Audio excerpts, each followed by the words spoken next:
Le bien tend toujours à se communiquer. Chaque expérience authentique de vérité, de beauté, cherche par elle-même son expansion. Chaque personne qui vit une profonde libération acquiert une plus grande sensibilité devant les besoins des autres. Lorsqu'on le communique, le bien s'enracinant et se développe.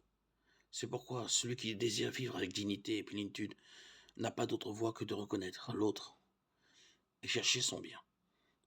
Nous savons que les biens matériels peuvent satisfaire certains désirs, créer quelques émotions, mais à la fin, c'est une joie qui demeure superficielle, qui ne descend pas dans l'intime. Ce n'est pas une joie intime, c'est l'ivresse d'un moment qui ne rend pas vraiment heureux. La joie n'est pas l'ivresse d'un moment, c'est autre chose. La vraie joie ne vient pas des choses du fait d'avoir, non. Elle naît de la rencontre, de la relation avec les autres. Elle naît du fait de se sentir accepté, compris, aimé.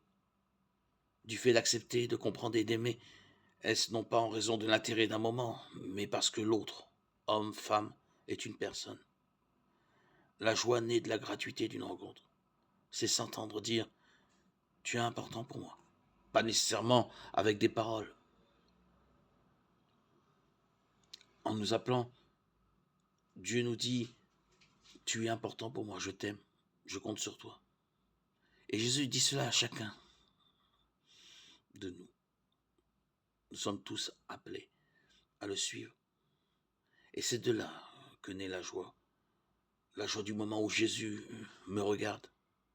Comprendre et sentir cela est le secret de notre joie. Se sentir aimé de Dieu. Sentir que pour lui, nous ne sommes pas des numéros, mais des personnes. Et sentir que c'est lui qui nous appelle.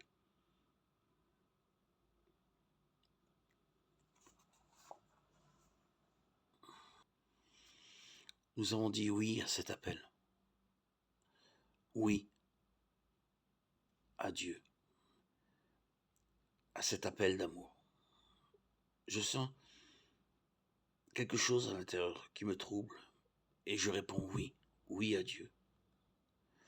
Dans la prière, le Seigneur nous fait sentir cet amour, mais aussi à travers tant de signes que nous pouvons lire dans notre vie. Toutes les personnes qu'il met sur notre chemin, et la joie de la rencontre avec lui et de son appel pousse à ne pas se refermer, mais à s'ouvrir à toutes ces rencontres. Dieu nous conduit au service. Dieu nous conduit à la rencontre. Le bien tend toujours à se communiquer. Chaque expérience authentique de vérité et de beauté cherche par elle-même son expansion. Et chaque personne qui vit une profonde libération acquiert une plus grande sensibilité devant les besoins des autres. Lorsqu'on le communique, le bien s'enracine et se développe. C'est pourquoi celui qui désire vivre avec dignité et plénitude n'a pas d'autre voie que de reconnaître l'autre et chercher son bien.